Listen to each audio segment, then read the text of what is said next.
अनंत कोटि दंडवत सतगुरु देव को।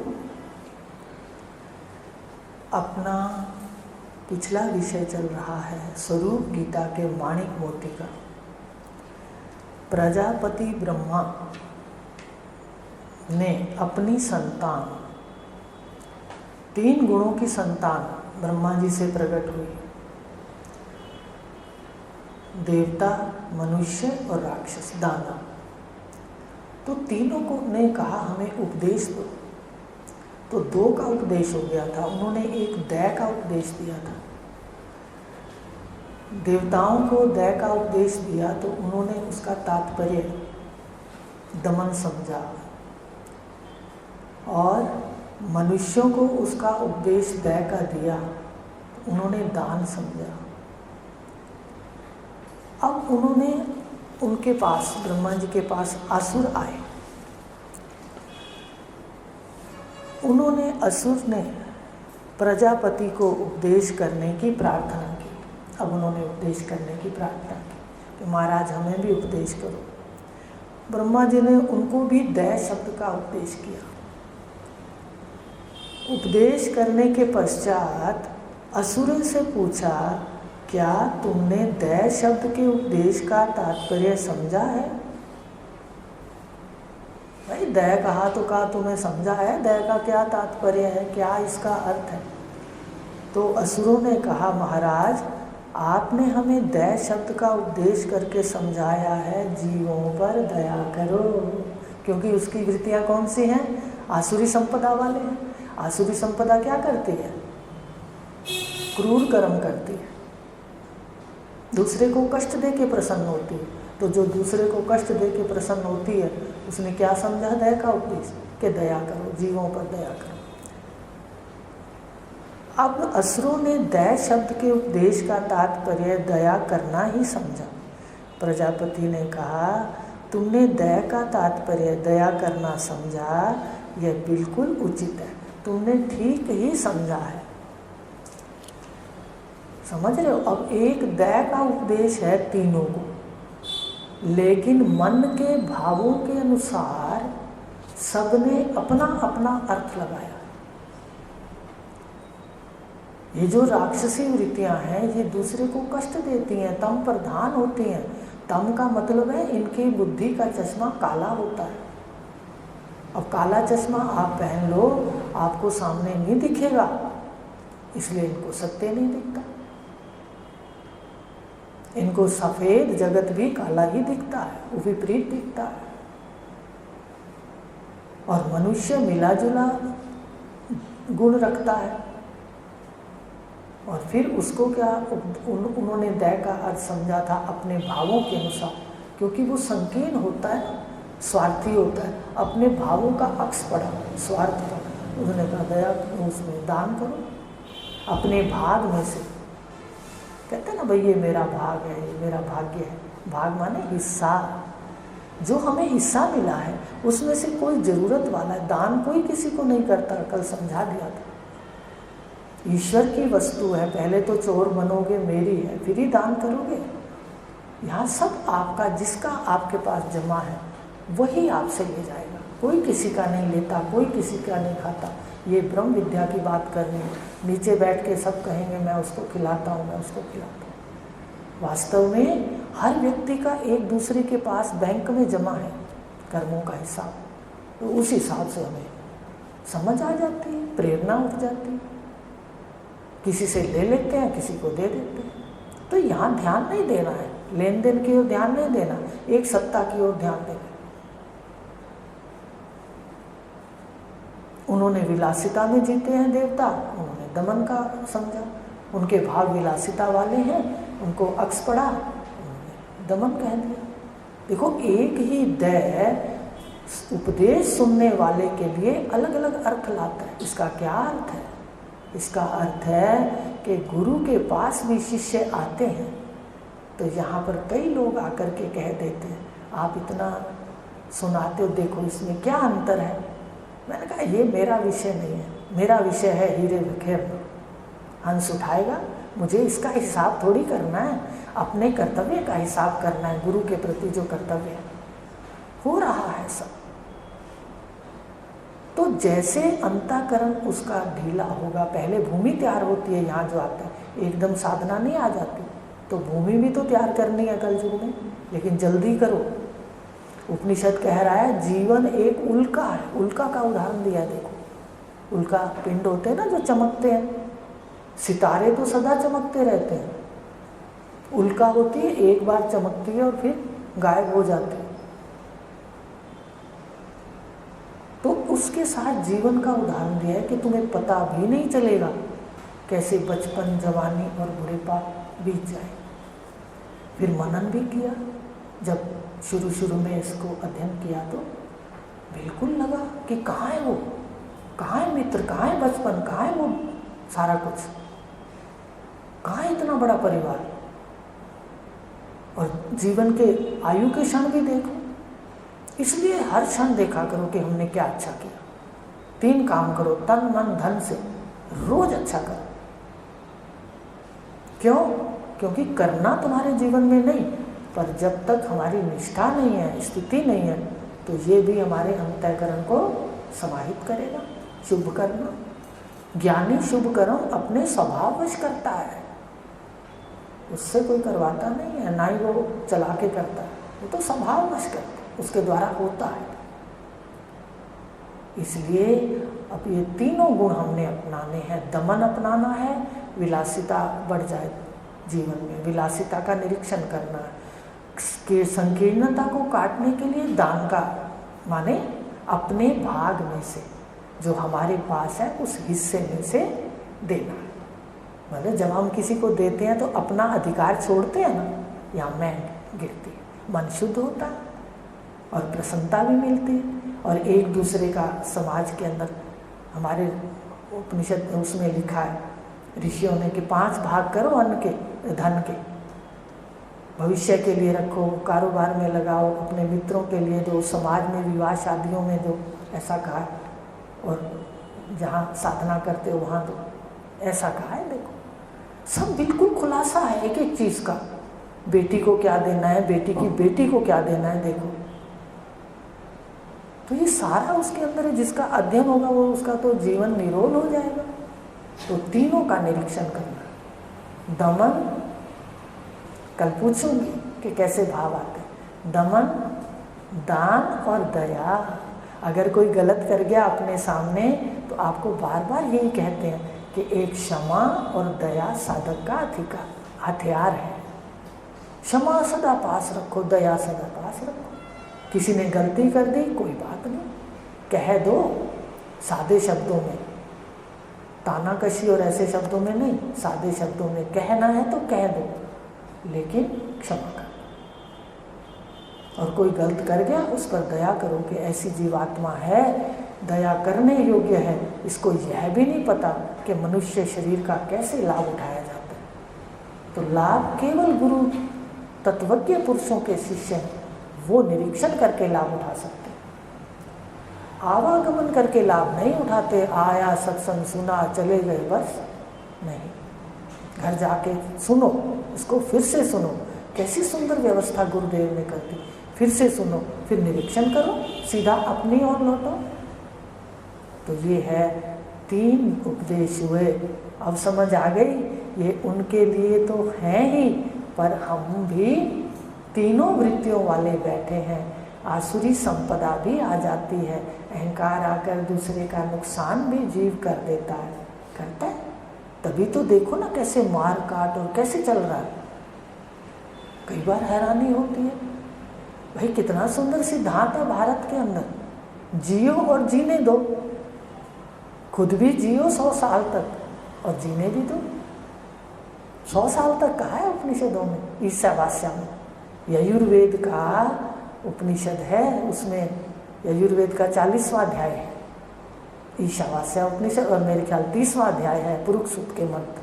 तो उसमें बताओ साफ लिखा, और एक बड़ा सुंदर महावाक्य दिया है, सो हम, जो हमें शुरू में दिया था ना गुरुदेव ने, वो उसमें है। उसमें है ना, यो वसा वसौ पुरुषा सो हम अस्मि, सूर्य को नमस्कार करते हुए उसमें लिखा हुआ है, पढ़ना। तो इस प्रकार गहराई से पढ़ा करो और जीवन में देखा करो। तो ये तीनों बातें हमने देखनी है। आसुरी संपदा को दया से, क्षमा से, और दैवी विलासिता को दमन से, और मनुष्य की संकीर्णता को, कृपणता को दान से, देने से, अपने भाग में से देने से। तो ये जीवन सुंदर होगा, साधना के अनुकूल होगा। अब यहाँ एक प्रश्न उठता है। अब ये तो अपन ने मनन कर लिया। अब यहाँ प्रश्न उठता है, पुस्तक में देखो, प्रजापति ब्रह्मा जी के पास मानव, दानव और देवता तीनों ही उपदेश प्राप्त करने के उद्देश्य से गए थे। तीनों को प्रजापति ने एक दया शब्द का उपदेश किया, परंतु शब्द दया के अर्थ या तात्पर्य को तीनों ने अलग अलग समझा। मनुष्य के भाव संकीर्णता और स्वार्थ से ग्रस्त है, बताया ना अभी आपको। इसलिए मनुष्य अपने भावों के अनुसार अपने को देह वाला मानता है। अपने को देह मानकर देह के संबंधियों, पद, पदार्थ, रूप, व्यक्तियों और पत्नी, संतान आदि को मेरा मानता है। मेरा है क्या ये?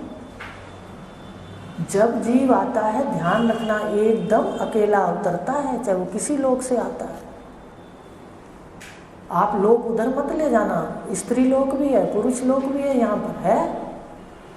ये सारे लोक हैं। इन लोगों से जीव अपने कर्मों के अनुसार अकेला आता है, और जब जाता है फिर भी किसी से नहीं कुछ कहता। जब उसका समय आता है प्राण के रील, तो एकदम चला जाता है। किसी का वो नहीं सोचता कि भाई कौन पीछे से क्या करेगा, क्या होगा। इसका क्या अर्थ है? यहाँ पर हमने सारा ओढ़ा है, माना है, और यहाँ पर ही छूट जाता है। देह लेने से माना है, और देह छूटने पे छूट जाएगा।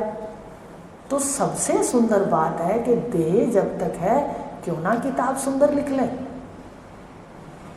देखो, भले मोह आता रहे, उनके लिए भी करें, पर अपने लिए भी हिस्सा निकालें। कभी ये नहीं कहेंगे, बड़ी बात नहीं करेंगे जी मोह कट गया। अरे मोह के तुम दृष्टा तो हो, पर मोह नहीं आएगा मन के अंदर, इसकी क्या गारंटी है बताइए? आपके मन के अंदर जो भाव आते हैं उसकी भी गारंटी नहीं है। क्यों भाई, है क्या गारंटी? अब बैठे हो, कौन सा भाव आ जाए, अच्छा आ जाए या गलत आ जाए। रास्ते में जाते जाते कोई ऐसा सीन देख के भाव गलत आ जाए तो, सुंदर सीन देख के भाव सुंदर आ जाए तो। इसलिए मन को छोड़ दो। हमारे ऋषियों ने ब्रह्मसूत्र में जो पढ़ाया गया प्रक्रिया, साफ लिखा गया कि तुम मन के साक्षी हो। मन जिसको नहीं जानता, केन उपनिषद कह रहा है, जो मन को जानता है, मन के मनन को जानता है, उसे ब्रह्म जान। और जो यह रूप से उपासना करता है, देखो कितनी बड़ी कसौटी दे दी। क्या हम सबको सुना सकते हैं? आपको सुनाएंगे क्योंकि सुनने आए हो। जिसको यह रूप से परमात्मा दिखता है, वो ने उपनिषद कह रहा है वो ब्रह्म नहीं है, परमात्मा नहीं है। वो परमात्मा का माया वाला रूप है, चाहे वो मूर्ति पूजन है, चाहे वो कोई भी रूप है। परमात्मा का माया वाला स्वरूप है। परमात्मा का स्वरूप, प्रकाश स्वरूप तेरे पीछे है। इस मैं के पीछे बैठा है परमात्मा, पर ढूंढेगा तो वो ना जिसको गुरु मिले, अंदर तो वो ही जाएगा। तो इस प्रकार कह दिया, मनुष्य रहते छोटी सी आयु में जिसको उल्का कहा, विद्युत कहा उपनिषदों में, कि बिजली की तरह चमक के समाप्त हो जाती है आयु, ऐसे लगता है। इसमें अच्छे से अच्छा रोज कर लो, रोज लिखनी चाहिए किताब, रोज अच्छा है। और सबसे बड़ी बात आपको बता दें, कुछ नहीं कर सकते हो ना, आपको हमें आता नहीं, तो भाई धन और तन तो सेवा में लगेगा, वो तो आपको समझ है। मन के लिए आप अपनी संध्या जरूर करो, सुन लो, कहो गुरुदेव मैं तो आज आपका कहना माना है तो आपकी सेवा है। अब यहाँ आती हूँ मैं कहती हूँ भाई मुझे नहीं पता कौन सी सेवा होती है, मैं तो आपका कहना मान के सेवा के लिए आती, मेरा तो हाजिरी लग गई। उसके बाद सारा दिन मनन करो कि मुझ आत्म सत्ता से देह इंद्रियां चल रही हैं, भला मैं ये थोड़ा हूँ। आँख ने देखा, आँख नहीं है तो दिखेगा नहीं। और तूने कह दिया मैंने देखा। मैं तो देखने को भी देखता है, इसको ढूंढो। यही तो ज्ञान है, ढूंढना है अपने अंदर सब कुछ। तो देह, पंच ज्ञानेंद्रियां, पंच कर्मेंद्रियां, चतुष्टा अंतःकरण, ये 14 आपके पास यंत्र हैं। एक एक यंत्र को देखा करो, आपकी सत्ता से कार्य हो रहा है। तो ये कहा ब्रह्मा जी ने, और उन्होंने अलग अलग समझा। मनुष्य सबको मैं मानता है, मेरा मानता है, और सारा अमूल्य जीवन नष्ट कर। अरे इतने सुंदर कर्मों से ये मनुष्य शरीर मिलता है, और ऐसी बुद्धि जो समझ आ रही है जिसको, और फिर जो ले आती है खींच के बैठने को, ये तो विरली। तो 4 बातें आपको बताई थी। मनुष्य जीवन, सतोगुणी बुद्धि, ब्रह्म ज्ञानी का साथ, फिर अपनी कृपा। अपनी कृपा क्या है? मन कहेगा आज क्या करना है, आराम करना, क्या संध्या करनी है। बुद्धि कहेगी नहीं, खाना खाएगे ना, पहले संध्या कर फिर खाना। ऐसी बुद्धि मिलना भी मनुष्य जीवन में बहुत मुश्किल है, और उसको हम ऐसे गवा दें। और जिन विषयों को तुम्हें भोगने के लिए मना ही नहीं, हमारे ऋषियों ने कभी ये नहीं कहा कि गृहस्थ आश्रम में ना रहो। वो तो सारे ऋषि उठा के देखोगे तो गृहस्थी हैं।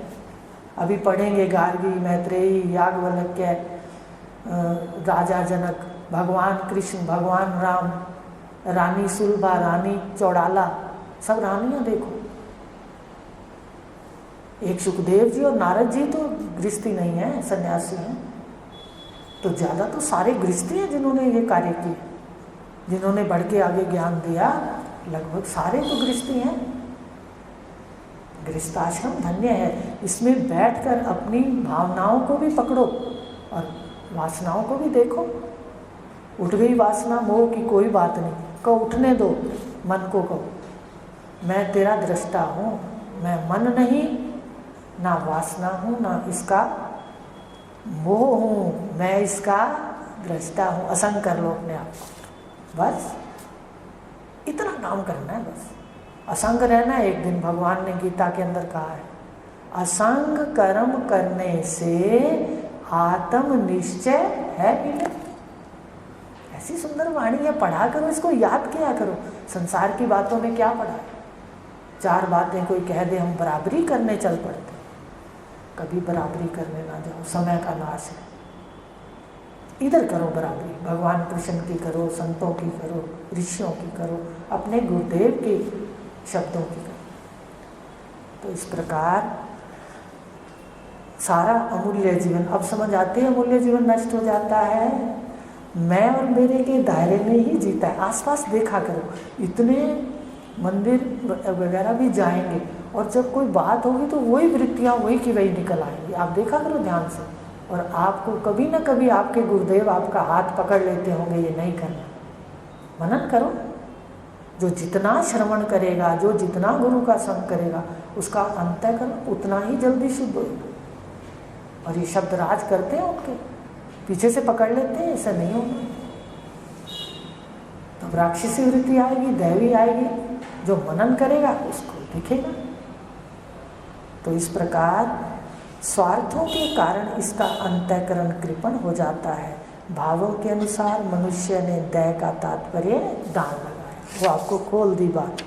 कृपणता के भावों को दान ही काट सकता है। दानी का हृदय उदार हो जाता है, वह अपनी वस्तु से अपना अधिकार हटा के दूसरे को देता है। मैं और मेरे के दायरे से 138 पृष्ठ है, 138। मेरे के दायरे से बाहर निकलकर ही दान देते हैं या किसी को मदद करते हैं। अब प्रजापति ने दूसरा उपदेश दया शब्द का देवताओं को दिया। उनमें विलासता है, उन्होंने दमन समझा। तत्पश्चात दैत्यों को दया का उपदेश दिया। असुरों के अंदर तम प्रधान है, क्रूरता है। दया के उपदेश को दया समझा। सार यह है कि दया के उपदेश को सबने भावों के अनुसार समझा। अर्थ यह हुआ कि उपदेश भी गुणों के अनुसार ग्रहण होता है। ध्यान देना, यहाँ पर बैठे सभी हो, अगर एक पाठ आज पढ़ाया है और कल जब मैं सुनती हूँ तो सब एक जैसा कभी नहीं होता, सब अपने अपने भावों से सुना रहे होते। ये नहीं कि आपके भाव सुंदर नहीं, मेरे से ज़्यादा सुंदर भी सुना रहे होते, लेकिन ये समझ आना चाहिए कि हम भावों की मिलावट करते हैं। जब गुरु से सुनते हैं तो वो श्रुति होती है, वेद होते हैं। पढ़ाया था चौथा सूत्र, तीसरा शास्त्र योनितवाद, कि गुरु के शब्द जो है वो उपनिषद वेद होते हैं, उनसे प्रकट होते हैं। और जब हम सुनाते हैं तो श्रुति क्या बन जाती है? समृद्धि है ना। श्रुति समृद्धि शास्त्र पुराण पढ़ाए थे तो बताइए, श्रुति समृद्धि बन जाती है, माने हम वो याद कर करके सुनाते हैं, उसमें कुछ ना कुछ अपना मिलाते हैं। व्यवहार के अंदर भी कहते हैं भाई देखो आगे बात मत करना, हमें पता है ना आगे कोई मुख्य बात है तो अपनी मिलावट करके जरूर बोलेगा। श्रुति क्या बन जाएगी? समृद्धि। तो फिर भय लगता है भी कहीं समृद्धि में ज़्यादा ही समृद्धि ना बन जाए। इसलिए देखो ये सहज स्वभाव है, तत्वज्ञ पुरुष जानते हैं। तो क्या कहा कि इसमें अपने अपने गुणों के अनुसार हम ग्रहण करते हैं। गुरु की बात भी सुनाते हैं तो अपने अपने गुण के अनुसार सुनाते हैं। यहाँ दूसरा प्रश्न उठता है, तीनों को एक बात कही। अब आपको पहले बता दिया कि आप उन तीनों को अपने अंतःकरण में देखोगे, क्योंकि ये जो मन है ये त्रिगुणात्मक है, सात्विक है, राजसी है और तामसिक है। जब हमारा मन सतोगुणी होता है तो साधना के का मन करता है, पूजा पाठ का करता है, अध्ययन का करता है, संध्या वंदना का करता है, तो समझो अच्छा सत प्रधान। जब रज प्रधान होता है तो कहता है चलो ऑफिस का काम कर लो, चलो अपनी क्लासें ले लो, अपने सर्विस का कर लो, घर में पोछे झाड़ू कर लो, खाना बना लो, कपड़े धो लो। रजोगुण प्रधान है। तमोगुण प्रधान है तो मन कई प्रकार के भाव लाता है। उसने तुझे ऐसे कहा, अब आए तो तू फटाफट ये कह देना, तू भी कह दे। क्यों कह दे? कहने से तो सहना अच्छा है ना, कहने से तो बात बढ़ के पता नहीं कितनी लंबी हो जाएगी। सहने में आनंद है, एक बार ही आपने उसको मिटा दिया, कितना समय बच गया। ये तत्व जानने वाला इसका निरीक्षण करता है। अज्ञानी व्यक्ति तो इसी में लगा रहता है, आगे की आगे, तूने ऐसे कहा, मैंने ऐसे कहा, तूने ऐसा क्यों कहा। अरे क्या पढ़ा है इसमें? साधक के लक्षण है, मुझे साधक बना दिखाओ, तब मेरा मन प्रसन्न होगा कि विद्या जाती है तो कोई अंतःकरण ग्रहण भी होता है। निरीक्षण करो अपना, सात्विक ब्रह्मा जी के माध्यम से तीनों गुण का निरीक्षण करो। तीनों गुण एक ही मनुष्य के अंदर आते हैं, तीनों भाव एक ही मनुष्य के अंदर आते हैं। सात्विक भाव उठते हैं तो सद्वृत्तियों का अहंकार ले बैठता है, लेकिन सद्वृत्तियों का क्या ले बैठता है? ये अहंकार। गुरु कहते हैं कि तू देने वाला नहीं, तू करने वाला कौन है? सारी सृष्टि में हम कुछ पक्षियों को दाने डालते तो अपने को दानी समझ बैठते हैं। बताओ, तूने तो 10, 15, 20 या 100 को डाला होगा दाना। जो रोज इतने पक्षी अपना भरण करते हैं, किसकी सत्ता से? कौन डालता है उसको? बस ऐसा मनन करते ही आपका अहंकार गिर जाएगा। तत्वज्ञानी अहंकार गिराते हैं। वो कहते हैं सतोगुण का भी अहंकार हो जाता है, दानी का भी अहंकार हो जाता है। याद रखना, अगर उसको आगे मान नहीं दिया वो उसका दिक्कत है। और यज्ञ होता है, कोई ज़्यादा दान करके आगे बनता है, दान करने वाला, उसको भी अहंकार हो जाता है, मैंने इतना दिया था इसलिए मुझे आगे बिठाया गया। और हमारे यहाँ क्या करते थे, जो ज़्यादा देता था एक बार देखा, सुनाना तो क्या है, हमने बेचारा अपने गुरुदेव का पूजन चांदी की थाली में करेंगे, ऐसा मन में आया। चंचल जी हो एकदम, हमारी गुरु बहन ने कहा ध्यान रखना, चप्पलों में बिठा देंगे, देखो ध्यान दो। बाकी जगह दिया जाता है तो उसको आगे बिठाया जाता है। अहंकार की वजह से बता रही हूँ कि जो ज़्यादा भी दे और मैं जगाए तो वहाँ समस्या, वहाँ तो अहंकार हो गया ना सारा। इसलिए यहाँ पर पंखों पे, कमरों पे कहा नाम है क्या? अहंकार मिटाने की कोशिश है। कि सहज में हो जीवन में। तो इस प्रकार ये भावों का, सात्विक का भी निरीक्षण करना है। यहाँ भी अहंकार आ जाता है, मैं संध्या रोज करती हूँ, पूजा पाठ पूरी करती हूँ, ये भी अहंकार आ जाता है। सुनते जाओ, अपनी गलती को सुधारा, मैं शरीर हूँ, गलती करी, और फिर मैं आत्म सत्ता हूँ, अपने दर्शन किए, अपना आपको देखा, अपनी गलती सुधारी। बताओ, गलती सुधारने में अहंकार क्या है? उल्टा शर्म आनी चाहिए ना। तो इतने जन्म गलती करते रहे, उसको धन्यवाद करना चाहिए जिसने गलती सुधरवाई। ये होना चाहिए या अहंकार होना चाहिए? पर याद रखना मेरे बहन भाइयों, अगर यहाँ पर आपके मस्तिष्क की सुई ना लगाएं तो आप यहाँ भी शास्त्र अनुसार गलती कर सकते। इसलिए सतगुरु जगाते हैं, बार बार जगाते हैं उपनिषदों के माध्यम से। देखो, तीनों तेरे अंदर है। सात्विक का भी अहंकार हो जाएगा, राजसी में तो सिर ही घुमा देते हैं, मैं नहीं, मैं कोई कम हूँ, देख लूँगी तुझे, ऐसा। ये राजसी, सिर घूम जाता है, सिर नीचे ही नहीं होता। और तामसी में तो किसी को सुख देने का आता ही नहीं है दिमाग के अंदर। ये सारे अहंकार तीनों गुणों के, 3 गुणों से परे। त्रय गुण विषया वेदा, दूसरे अध्याय में भगवान ने कहा, निस्त्रय गुण भव अर्जुन। मेरे ख्याल 18वें में भी कहा है, इसमें तो खोल के है, त्रय गुण विषया वेदा, निस्त्रय गुण भव अर्जुन, निर्द्वंद नित्य सत्वस्थ, निर्योग क्षेम आत्मवान। आत्मवान हो जा बस, तो हो जा आत्मवान। भगवान कह रहे हैं त्रय गुण तो है, तो आत्मवान हो जा। 3 गुणों में अहंकार है, सात्विक, राजसिक और तामसिक, तीनों अहंकार है। तो इनके साक्षी हो जा। तो प्राप्त करने के लिए साक्षी होना आवश्यक है। दमन, दान और क्रूरता वाली वृत्तियां, उसको परे करने के लिए दया, दमन और दान अपनाना है।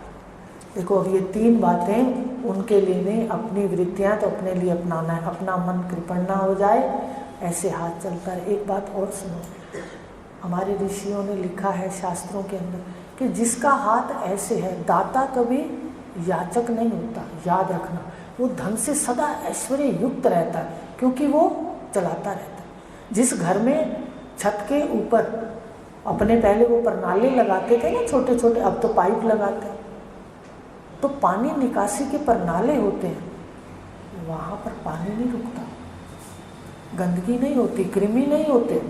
इसलिए ऐसे हाथ जिसका चलता रहता है, हर महीने हिसाब किया करो। सबसे पहले जैसे ही वो देता है, वैसी जो आज्ञा है पहले ही निकालते, चाहे उसको रबड़ लगा के जेल में पड़ा रहता है, कितने कितने दिन यहाँ जमा नहीं कराते, भूल जाते। लेकिन नियम बनाओ, पहली तारीख के बाद घर का सामान लाने से पहले हमने क्या करता है। चाहे आपकी सामान 10 रुपये है, ये नहीं है, हर किसी के पैसे की अलग अलग कीमत है। एक करोड़ों कमाता है, लाखों कमाता है, उसके पैसे की अलग कीमत है। और जो 100 में कमाता है, 1000 में कमाता है, उसके तो 100 रुपये की भी कीमत है, 10 रुपये की भी कीमत है। तो कीमत थोड़ी आंकनी है, भावों को आंकना है। तो पहला नियम, हाथ ऐसे होना चाहिए। तो इस प्रकार तीनों हमारे जीवन में हो, क्या क्या? दया, दमन और दान। उश्रृंखल ना हो हमारी इंद्रियां, बस हमारे पास सब कुछ है, हम जो मर्जी पैसे से करें। और पैसे से तो बहुत सारी बुराइयां आ जाती हैं, याद रखना। पैसा जिसके पास ज़्यादा आ जाता है, पैसा ना हो तो भी बहुत बड़ा दुख है। सबसे पहले धर्म के साथ अर्थ लिखा है, धन होना बहुत ज़रूरी है, फिर गृहस्थी सुखी होगी। कहा है यात्रा में 4 सीढ़ियों में दूसरी सीढ़ी है धर्म, अर्थ, काम और मोक्ष। चौथे नंबर पर मोक्ष लिखा। तो बताइए, ये तीनों बातें जरूरी हैं।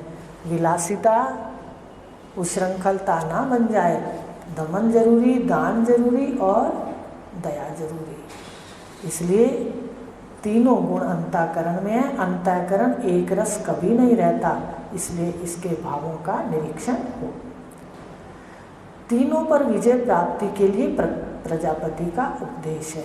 प्रत्येक मनुष्य को प्रजापति की तीनों बातें अपने जीवन में धारण करने चाहिए। आगे बात भाई देखो, इतने सुंदर सुंदर शब्द हैं उपनिषदों के, और इतने देने वाले तत्वज्ञ कली एकदम साफ सुथरी बात कहते हैं। हमें उपनिषद आज तक समझ नहीं आए क्या? ब्रह्मसूत्र पढ़ के आई, फिर भी कॉपी पे लिखा हुआ है, फिर भी आज पढ़ती हूँ तो मुझे छोटे छोटे सूत्र में से कोई 2-4 याद है बस।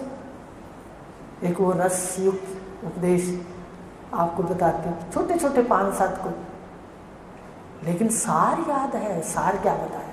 सार याद होना चाहिए आपको। सार याद हो जाए कि भाई 3 बातें जीवन में लानी है मनुष्य, और मन का निरीक्षण करना है, त्रिगुणात्मक है, ये क्षण क्षण बदलता है, इसलिए 3 बातें जीवन में लानी है। और चुप रहना है, जितना साधक चुप रहता है, 15 मिनट मौन भी रहना है साधना में, 15 मिनट से ज़्यादा। हमने तो 2-2, 3-3 घंटे, और इसने तो 4-4 दिन, कुछ शर्त पर 4-4 दिन मौन रखा, 3-3 दिन मौन रखा। इतनी बार बोलूँगी ज़रूरत के समय, जब शुरू में शब्द गुरुदेव ने जो भी दिए, तो जरूरी है अपने में बैठना। तो ये 3 बातें धारण करनी है। आज इतना लेंगे, कल नया लेंगे। हरि ओम शांति।